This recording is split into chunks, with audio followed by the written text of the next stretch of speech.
Our strength really in BC is our partnerships, and we're really proud to be a part of this initiative and to see this whole project unfold and come together. And I think this kind of initiative that we are here in today in Workshop 6 is one example of really working together towards climate resilience and sharing best practices. So this is a very exemplary topic for today, and pleased to be here in partnership to help deliver this. Myself, Jill Doucette from Synergy. I'm the CEO and founder at Synergy, and we've been working with the Travel Foundation to deliver this program. Okay. So, as I mentioned, this is a very important topic to talk about because CDMOs, DMOs, Indigenous communities, we all represent different parts of climate resilience and working together. And it can get complicated, and we'll talk about that today. You know, this is something that really requires everyone to be working together, and the challenges that we face as organizations. And this is not completely unique to the tourism sector, but certainly can be fairly complex. The challenges that we face now are simply different than we've faced before. So there's more demands on our roles as CDMOs and DMOs. So today we're going to be talking about some of the overarching structure and policies that we have at a national level, provincial level, some of the resources that are available to you, and we'll be sharing links along the way, and some examples of where we're really seeing climate resilience action on the ground and better preparation and really just adapting to our new climate and working together. And that means across industry, DMOs, and government and Indigenous groups as well. So I think you're all probably here today having the experience of, realizing that the role of a DMO has really shifted in the last 10 years. And there's been a lot of talk about this at all kinds of conferences and events, even the change of the M in DMO and CDMO. And climate resilience is really becoming a big part of that. So that's what we'll be digging into today. So, what are we talking about when we talk about climate resilience policy? Well, we're really talking about preparing destinations to face these climate related events that we're seeing and recover from the damages. We're also talking about protecting local economies by adjusting to those climate related events. So, there's some adaptation in here, along with mitigating those effects as much as possible and promoting long term sustainability within the destination. So, that's really the objective here is environmental and economic resilience. Also, looking at enhancing the visitor experience by promoting sustainable practices and evolving that visitor behavior. So, climate resilience policy can be quite broad, and it really does need to take a multi pronged approach. And when we talk about adaptation solutions and climate resilience, what we're talking about is really incorporating that climate risk assessment into planning. This can be capital planning, this can be destination level planning, all kinds of different planning related activities, and promoting sustainable tourism initiatives within the destination as well. And engaging local communities in decision making. So, those are all really critical elements of good climate resilience policy. Um, we're seeing this happen at a lot of different levels within Synergy, which is great to see. We're seeing this happen all the way down to the business level, and this is the first I've started to hear about this. But the last few years, we've had businesses say, I think I need to be considering the climate resilience lens across our decision making, even in our capital planning as an airport or as our future direction as an organization that's a tour operator. So, there's a lot of learning to be done there at the operator level as well. But we're seeing this climate resilience and adaptation discussion happening all the way from the national government all the way down to operators. And that, I would say, at the operator level is quite new. And I think before we dive into some of the policy things, it is worth just reminding ourselves of what the cost is of doing nothing in this area, because of course it's an option on the table. We could do nothing about this, but I think as we'll see here, that's not a good choice. So I'm curious to hear if the audience maybe has some answers here. Do you have a guess as to in Canada what is the most costly type of environmental climate event? Feel free to put an answer in the chat if you have a guess.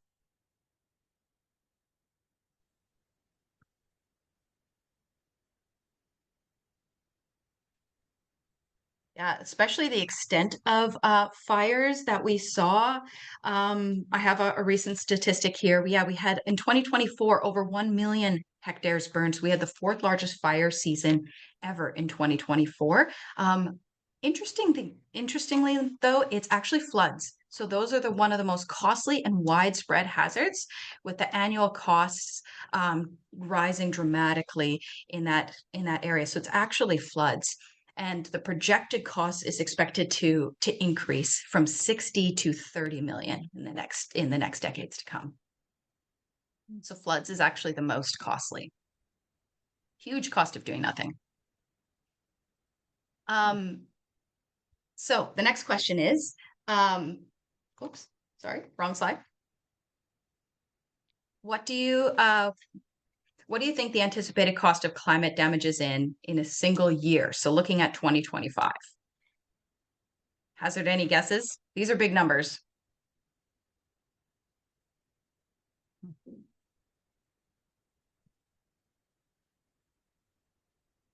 1.8 billion. Yes, good guess. I feel like you might have some documents there, Carly, some references.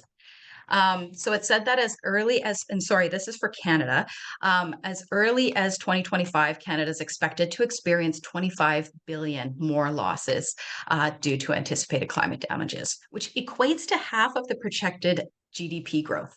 So this is massive. There are huge, huge costs in this, and I think it's something that we don't really talk about enough when we talk about the cost of acting on this. Yes, that is the case, absolutely, but we need to find a way to do the right thing and to make those critical investments to protect our industry and protect from future losses. And this is one of my favorite stats here, and I reference this a lot. For every $1 invested in climate adaptation and mitigation, the financial return is $13 to $15 in avoided damages. So it's a very good return on investment. So we need all hands on deck. Tourism is one of our most important industries in this sector. It's the most widespread across our entire province, and it reaches nearly every community in some fashion. So this is why we need to talk about really good collaborative approaches to climate resilience and how we can learn from one another. And that's the essence of this project, is to think about how we can better cooperate, how we can create this community of practice as we're developing here. So I hope that through this program as well, you are also able to make some new connections and learn from one another and learn from other communities what is really working for them on the ground to be more climate resilient and to adapt as a community.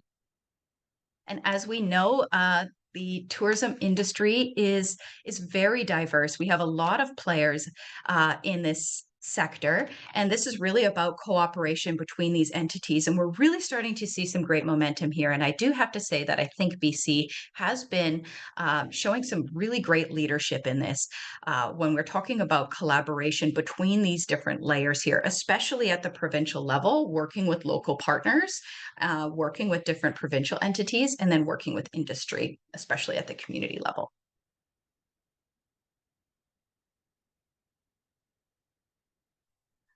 When we look at the different tourism industry stakeholders here, there are, of course, many that are contributing to climate resilience in different ways, and many actors in this sector representing different interests, perspectives, and stakeholders. So, of course, we have the different levels of government that have play different roles when it comes to perhaps providing frameworks, providing guidance, in some ways providing different sources of incentives towards climate adaptation. And then you, of course, have the industry representation, Indigenous tourism throughout BC, and the regional DMOs and DMOs at all levels. And this is where we really see climate action hit the ground. So this is where a lot of these necessary initiatives need to happen is truly at the community level. Every community is very different in terms of what their local threats are with weather events, what their local subsectors look like, what their infrastructure looks like. Even if we just take Vancouver Island and some of the climate resilience projects we've been working on, you can drive from community to community only 30 minutes apart. and the critical climate resilience strategy and the main weather event risks are completely different. So really interesting to see that, we need these national frameworks, and we'll go through some of those. But where this really hits the ground is at that local cooperation level. And this is where we're seeing some really great initiatives, but certainly the need for even more action and cooperation at that level. And I also just wanted to point out that if we look at the program that we're in now and the BC TCRI initiative as a whole, we're really looking at cooperation across a wide array of partners here. So it's just really great to see as an example. Okay, so let's talk a little bit more about the role of the CDMOs. I know that CDMOs have a lot of questions here about what their role is to play in climate adaptation. And it has become more of a priority topic for many, especially in communities that have had, recent major weather events or looking to adapt more within their tourism sector. And the reason why CDMO leadership is so important is because they know their destination so well. You have the relationships with the stakeholders, so you're able to help advance initiatives and understand what resources that they need specifically in order to advance that. You're, of course, the face of tourism within your destination. So when it comes to speaking with the visitors and really championing climate resilience, CDMOs play such a vital role in this. Local and federal governments can certainly support and do support CDMOs by providing resources, providing forums, providing guidance documents, and other supports. And really, it's about that collaboration, trust, and legitimacy. Those are really the pillars of the relationship between those governance, and that gives the whole tourism industry the social license to operate when we can do this, run tourism in a sustainable way in our communities and in a responsible way. Well, when we talk about climate resilience, you really can't do it alone. And I think many of you already on the call here have partnerships initiated, working groups, lots of different strategies that you're implementing on the ground. And I think you could likely all testify to the fact that it really is about partnerships, and that's what makes it work. So we're going to talk a little bit about some of how that's being recognized at the federal level here. So this is from the first, starting with the BC level. This is from the BC government's Climate Preparedness and Adaptation Strategy Actions for 2022 to 2025. So what we can see here is a call for changing climate legislation and really looking at this as a lens. And so it's really important that all ministries across government are building in climate adaptation capacity and expertise in there. And in some of these different federal documents that we've seen come out, what we've seen is a bit of a change towards targets that are really calling out having more businesses include adaptation and climate change in their plans and strategies in order to strengthen their competitiveness. And they specifically call out tourism. So tourism is being now recognized as an industry that maybe wasn't necessarily called out before. So previously, what we saw is that, this I'm talking working in climate change, maybe 10, 15 years ago, most of the focus was on sectors such as forestry, et cetera. But I think what's been recognized at the federal level is really tourism's role that it can play in climate resilience and adaptation, and how important that is for tourism's success long term. We can see some of this also reflected in the federal tourism growth strategy. And some of the links are in here if you want to follow up for more details. These are lengthy documents, but this really prioritizes growth, of course, of tourism in Canada, leveraging Canada's brand and rebuilding the workforce. But it also talks about improving infrastructure and modernizing the travel experience and promoting sustainability as critical pillars of federal tourism growth in the whole Canadian context and in the Canadian brand. And we can see that also reflected in some of Destination Canada's recent documents and strategies that they've put out. So seeing some shifts towards incorporating more of that. At the BC level, we also have the BC Tourism Emergency Management Committee. And again, we'll have more links here for you to do further research in the chat. So recommend you grab some of those links and follow up and do some of your own research into these great frameworks that have been established for specifically tourism emergency management.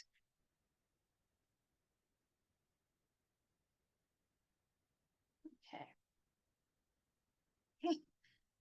So you might be wondering, there's all these great frameworks out there. We know we need to work together, but what are some strategies that are already being implemented in BC? And I just wanted to share a couple of examples here. There's some great initiatives that are already happening. That can be initiatives such as building out EV charging stations, and this is a great climate mitigation strategy, but also climate adaptation strategy. So these investments are part of BC's broader strategy to move forward on climate mitigation and reaching the BC-wide targets. But just great program on a major route that is mostly ground transportation in terms of tourism. We also have in here the 4VI Climate Action Plan for Vancouver Island. So this was developed in alignment with the Glasgow Declaration, and that was used as the framework for this climate action plan, which looked at measuring the climate impact on Vancouver Island of the tourism sector, but also has very concrete steps that they are currently taking. And I think they're about halfway through implementing this plan already, in how they can help create collaboration within the industry to address climate adaptation. So if you're looking for a local BC example of a climate action plan that's halfway through implementation, this is a great one to look at as a reference.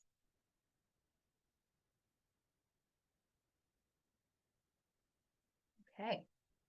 And then we also have a great resource, BC's Climate Preparedness and Adaptation Strategy. And this outlines a broad range of actions within a timeframe to address the climate impacts and build resilience across BC, and really increase awareness.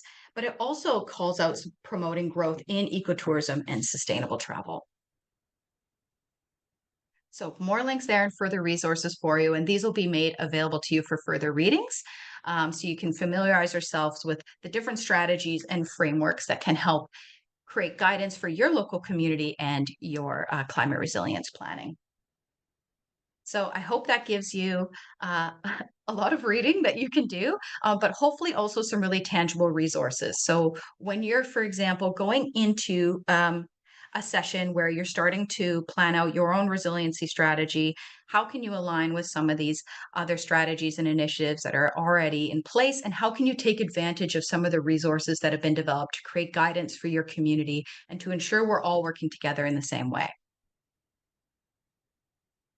Well, thank you so much for your time. I have the pleasure of passing you over now to Dawn Raquel. Dawn is with the Ministry of Tourism, Arts, Culture, and Sport, and she will be now presenting to us to tell us a little bit more about the work that's happening there and provide some more resources for you. Okay, Dawn, I will pass it to you.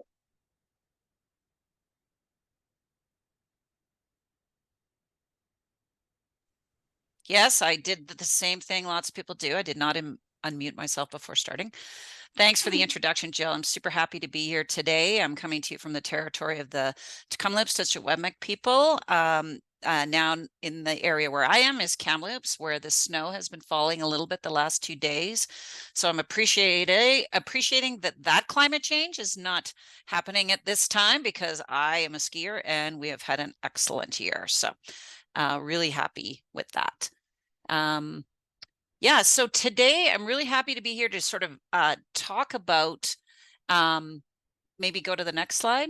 Really happy to talk about how we can continue to create those partnerships. I am part of the tourism branch at the Ministry of Tourism, Arts, Culture, and Sport.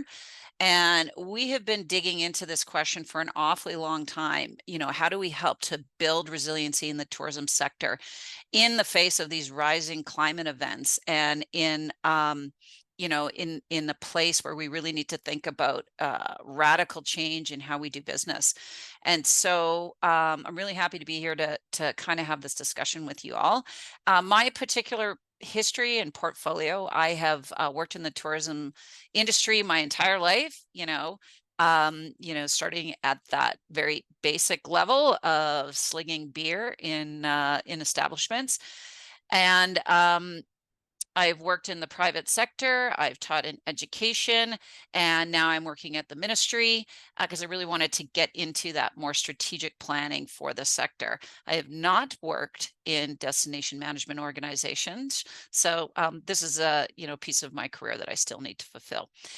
So today, what we want to chat about is to let you know what exactly we do at the tourism branch at the ministry, and talk about some of the initiatives that are happening in provincial government, how how our work that we do supports resiliency for the sector. And then we'll give a brief high-level overview of some of the provincial supports for communities that are available around climate action.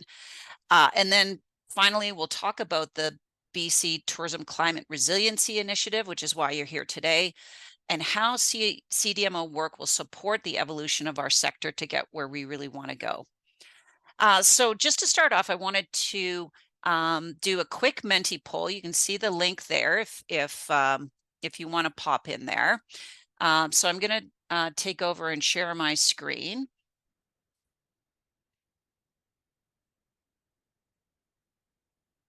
All right, everybody good there? Okay. So starting at the beginning, let's go Dawn, I back. don't think your screen has shared yet. It has Maybe not. try one more time. There we go. Thank you. There we go. We good? Yeah, perfect. Okay, thank you. So I just wanted to get a sense of who's on the call today. If you all could pop in and enter what best describes your organization.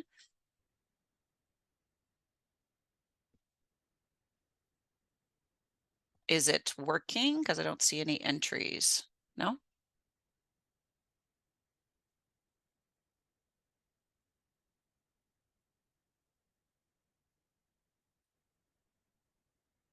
Has anybody entered? Yeah, no, there's a new number on the screen there, Dawn, that's different from the one that we were showing.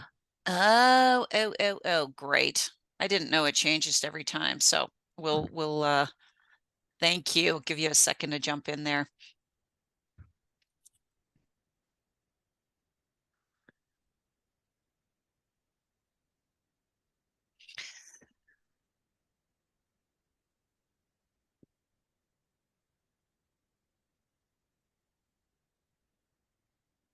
Well, it looks like primarily DMOs on our call today, which is excellent.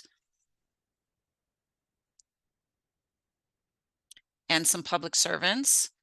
The one place where we'd really kind of like to expand this network is into local government. So just in your conversations with, your communities locally, it'd be great if we can get some more, communities that are participating in our destination stewardship network.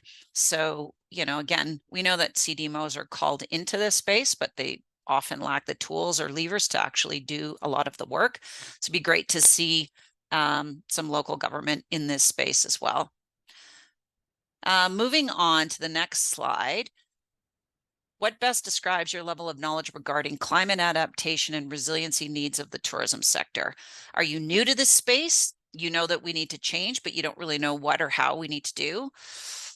Medium, do you know what's needed and have invested some of the resources? Or third, are you highly engaged? And this is a priority for your organization. This is a core piece of your mandate and your work.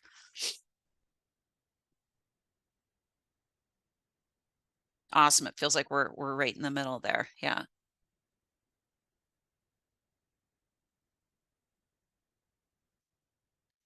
And last question, for the DMO specifically, how would you best describe your relationship with local government? You don't have one. We are part of local government. A lot of DMOs are part of that. They know who we are, but you kind of exist separately and do your work separately. We meet semi-regularly to update on our activities, so it's more an information sharing. Or the last, we are partners in community planning.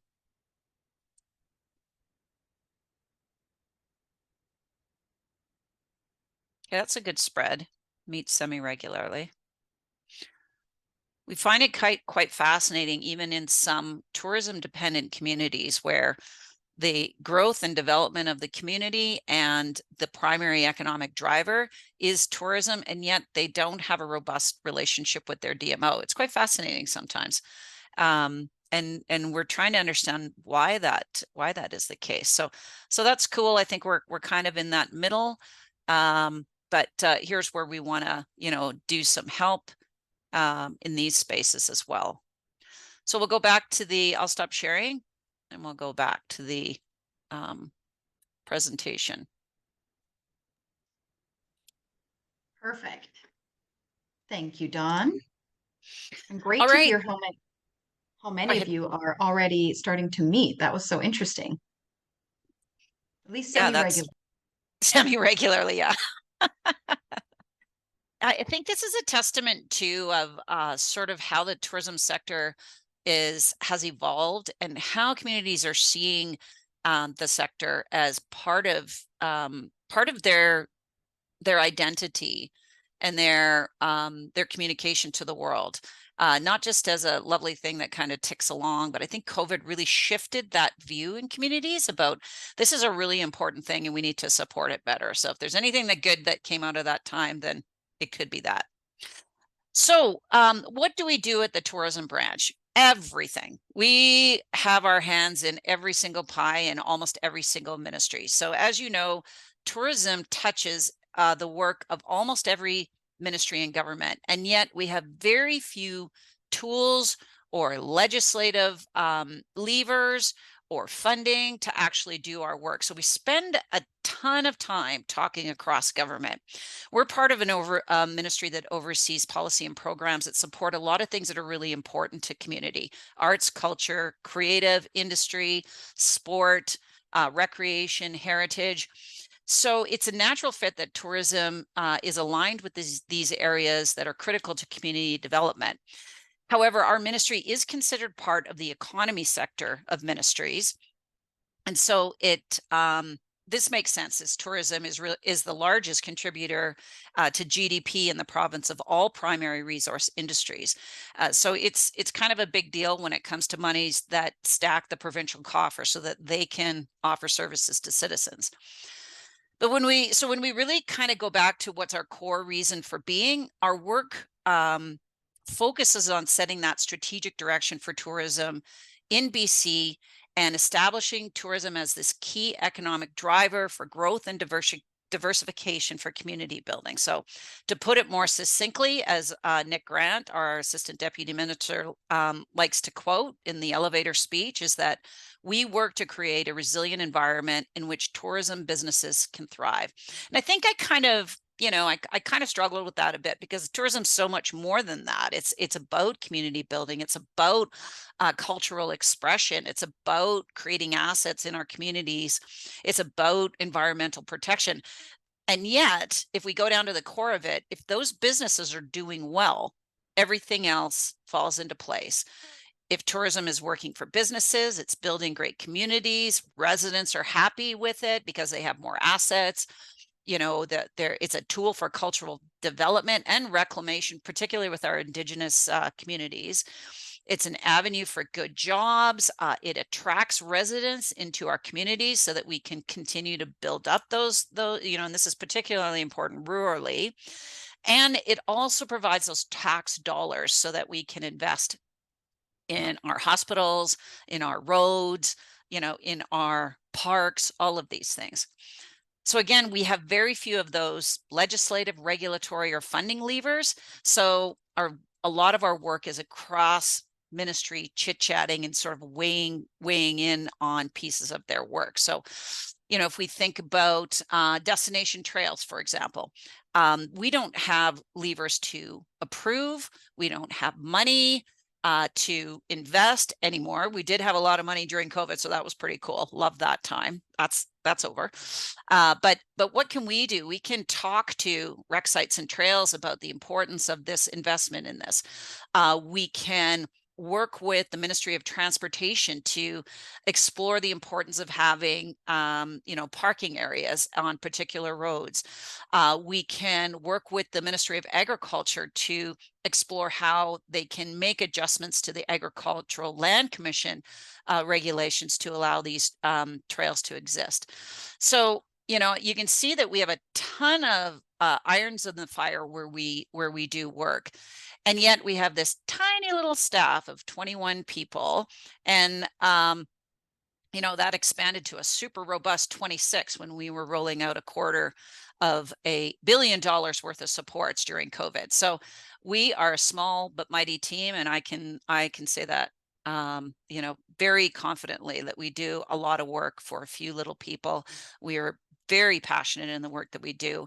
And we have some really amazing skills there. Next slide.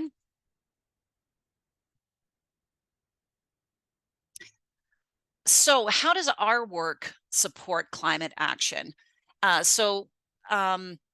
Jill touched on some of those overall targets that, that we are, quite robustly involved in now.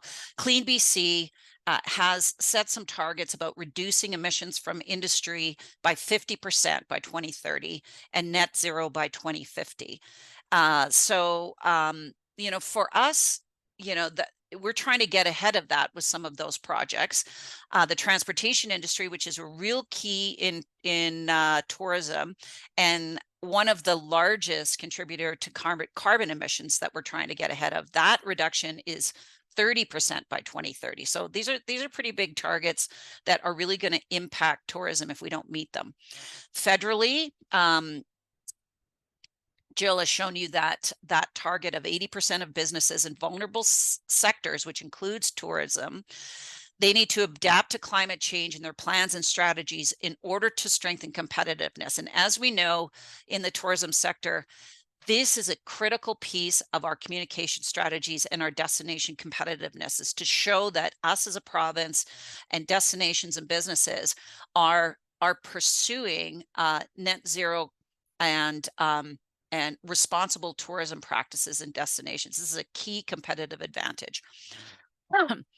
So up to this time, we have not yet been asked to provide data on how the tourism sector is doing towards meeting these targets, but we know it's coming.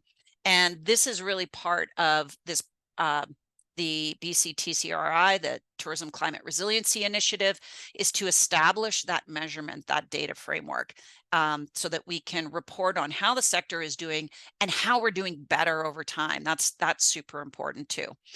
And again, for our competitive advantage, if we have the numbers to show that we are top notch, we're going to do better. So there's a ton of public resources that are available out there to prepare communities for climate change. I neglected to add it to the slide, but if you could pop this in the chat. Climate Ready BC is an incredibly great source where the province is sort of collating all of these resources. It's a repository of information for communities. You'll find hazard mapping tools, data, resources, funding avenues.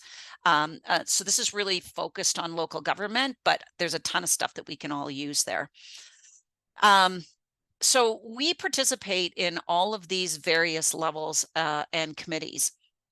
And I want to just sort of emphasize that this occurs on all levels. This is the deputy minister level. This is the assistant deputy minister level, executive director committees, and then the director and staff level, which, as we know, that's where the real work gets done. But want to emphasize that there's been a really important shift there where tourism is being incorporated into these plans robustly.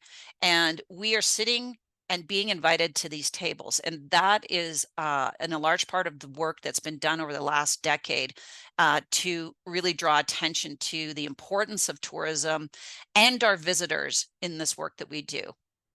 So we touched on the climate preparedness and adaptation strategy. So we've got an integration of our values into that. Our provincial strategic framework for tourism has a number of climate objectives within that. So it is tucked directly into that strategy. That's sunsetting at 2025. So there's lots of work going on right now to see what is going on next. But, we show up and we will sort of make recommendations about what should be prioritized for tourism in terms of like highway projects, what training programs we should invest in for businesses, income diversifications for agriculture, for food security, recreational considerations in forest management. We're talking about, fire smarting. So that's kind of some of the things that we'll do there. The disaster and climate risk resiliency assessment is currently underway, and this is sort of it's led by the emergency management teams and the environmental teams, and they're looking at how can we map out the likelihood of climate risk events that could occur in BC, and then look at the health, social, economic, environmental consequences of these events. So this is going to inform the next sort of iteration of risk reduction and resiliency planning. So we are definitely at that table and providing input on that. So Jill touched on emergency management. I'm not going to go into it too much, because I suspect a lot of you are really involved in this already. Our ministry, in partnership with the Tourism Industry Association of BC, all the regional organizations, Indigenous Tourism BC, and Destination BC, have been working in emergency management with the Tourism Emergency Management Committee for many years to try to really, put forward the, really deep tourism impacts that happen when emergencies happen. So that committee exists. I strongly encourage you to connect in with your regional destination management organization to find out more. But it was, that first foray into sector-wide cooperation to move the dial on some of these pieces. This has set the foundation for the BC Tourism Climate Resiliency Initiative because we have those partnerships robustly in place. So what do we do in government? We sit at the tables that are looking at legislative evaluation and development. We are part of scenario planning and training. We are providing input into preparedness toolkits, educational materials. We are part of recovery planning for communities and recovery when an event occurs. We are helping with improving the social services for citizens. So that's some of the stuff that we're doing internally in addition to the Tourism Emergency Management Committee. So internally in the tourism branch, how do we incorporate some of this stuff? So we ran a lot of programs during COVID for recovery. So we had some pretty robust evaluation and eligibility criteria in that would advance sustainability and resiliency. And so we've got a few, we have a lot of really interesting projects that we were able to support. You may have seen the Don't Love It to Death campaign in the Sea to Sky.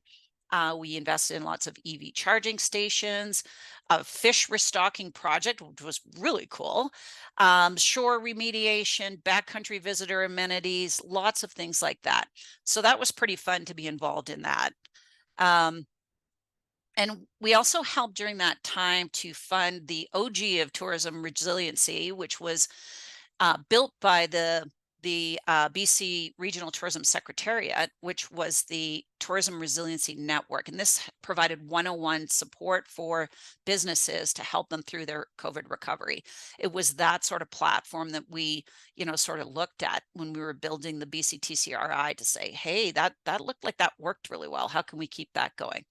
And then, of course, the BC TCRI. So this was launched with COVID recovery funding with a view to the future and how we support the sector in the long term. Next slide. So I'm not going to spend a ton of time on this because this is really, sort of tools aimed at local government. And, we'll have this recording and the slide deck after, but there is a lot of work in resiliency planning happening at the government to government level. We've got the Emergency Preparedness Fund is really about wildfire risk reduction. The Community Resiliency Investment Program, that's administered by the Union of BC Municipalities. So they have a suite of funding streams there, like risk reduction, emergency operations, mapping, etc. The Local Government Climate Action Program, that one, it was a lump sum payment that occurred, the most recent occurred in March 2024 for the 2024 to 26 sort of funding window. And this is about community-specific action to reduce greenhouse gas emissions and increase climate resiliency. And then, of course, the Climate Change Adaptation Program, that's specific to agriculture. And this is really happening at that farm level and industry communication.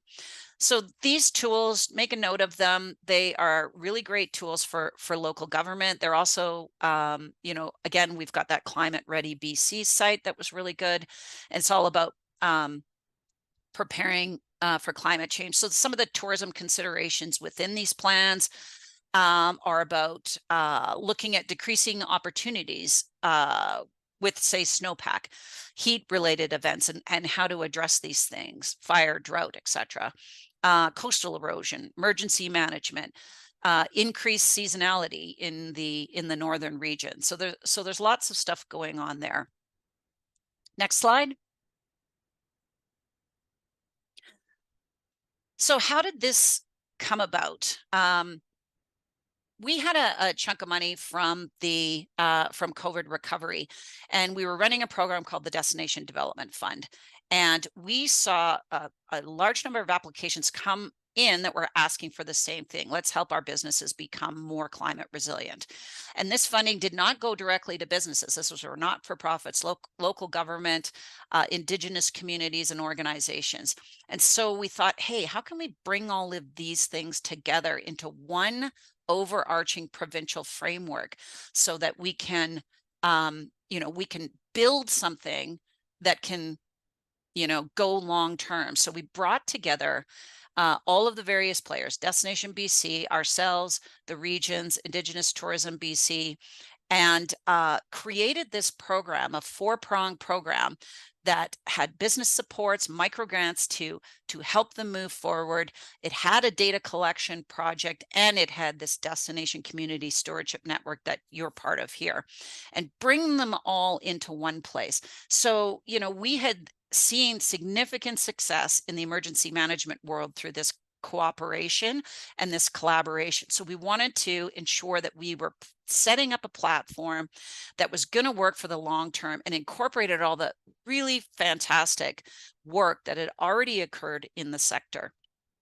And so thus we have the birth of this initiative. We are at the end of our funding window. Our programs, officially end March 2025, but we are desperately seeking ways to continue this going. It will continue. The Destination Stewardship Network will continue. The supports for businesses will continue, but we're just trying to figure out how that looks into the future. And, for us as a province, we had been struggling with what our role was and how we could support those amazing actions that were already taking place on the ground, led by our destinations, led by our regional organizations that were already doing all of this excellent work. And so this was a really good platform for us to try to launch and continue that work. Next slide. So where does the CDMOs fit into this work? Jill touched on it before, that we've seen a really interesting evolution of the CDMO, particularly over the last 10 years. I mean, there's lots of reasons for this, but one key reason in British Columbia is that the biggest part of our funding mechanisms that are available to tourism flow through the DMOs, through the MRDT.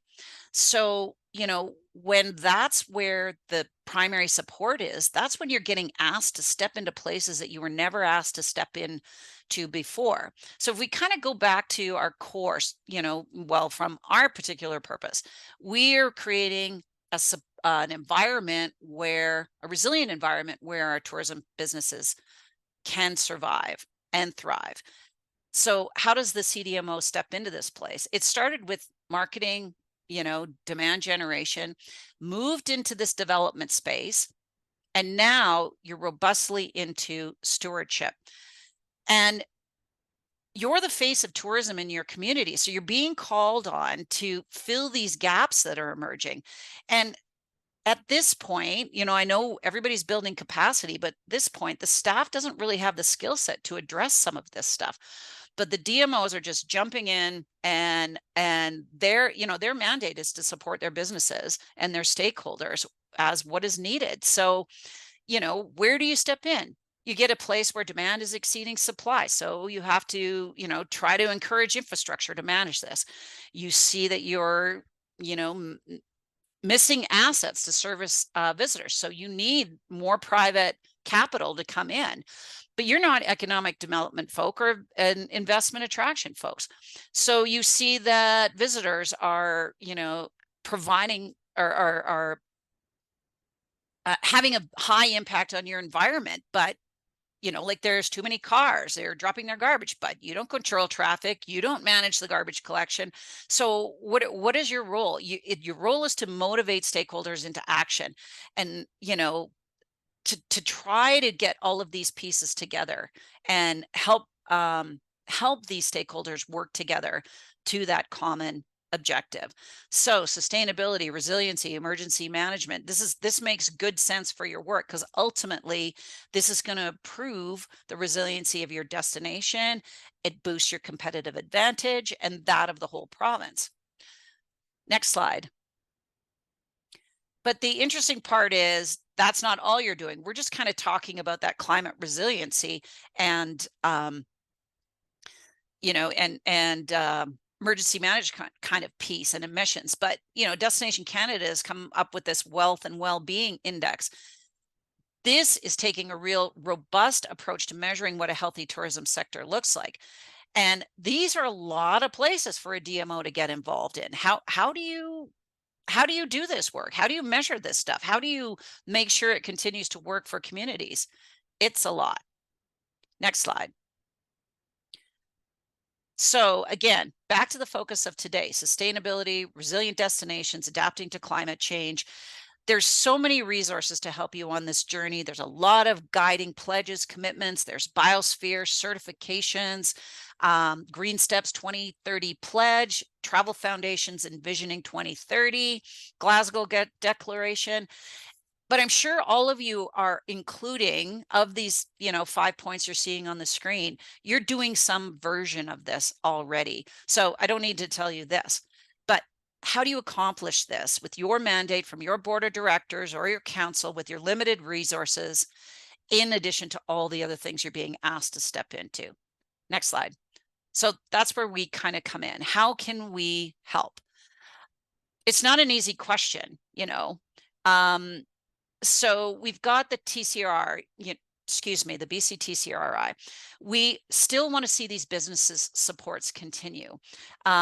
We don't know what it's going to look like. We think this is the place where we're going to have the hardest time, finding some funding to support, particularly in those micro grants.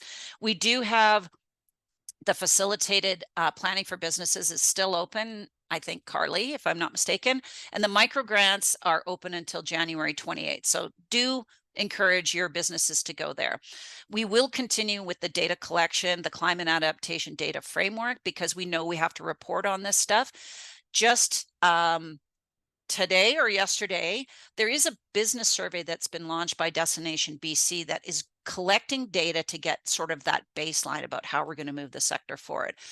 Very strongly encourage you to share out through your network, because this is really going to help us measure how we're going to go forward. Once we start to measure what we need and show that we can make some impacts, then we can go back and say, hey, this work that we're doing is making a difference in the resiliency of businesses in the province, which supports the tax dollars, which buys you your hospitals and your schools. Therefore, we need more support for our sector in order to do this. So this super helps us in our work. So strongly encourage you. Destination Stewardship Network, if you're not already part of it, please email Destination BC. We've got a team site set up where it's a forum for sharing, and it's got a ton of resources there. And you can connect with different people that are at different stages of this work as well. So we really encourage you to jump in there as well.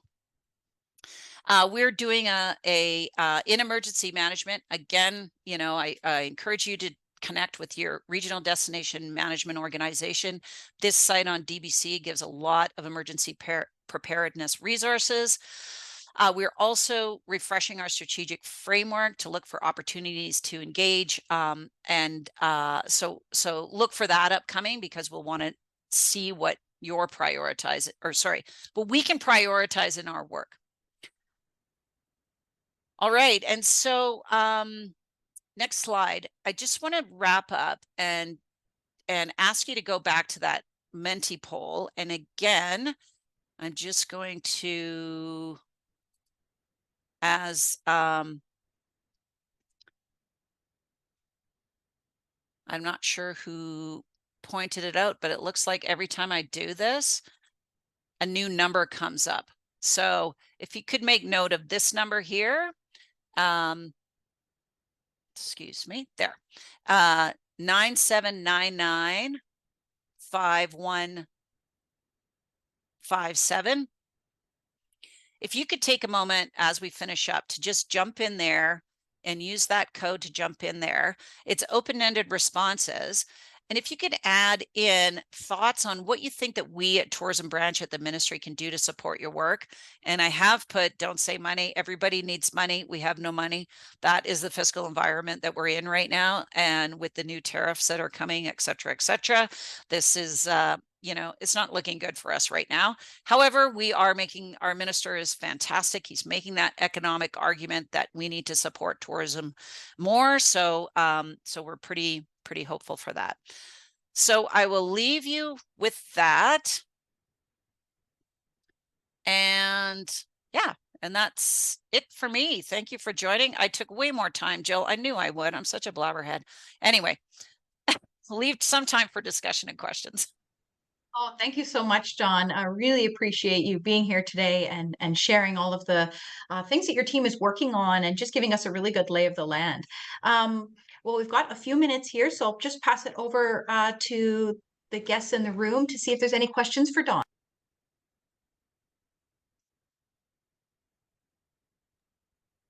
Please feel free to raise your hand or just speak up.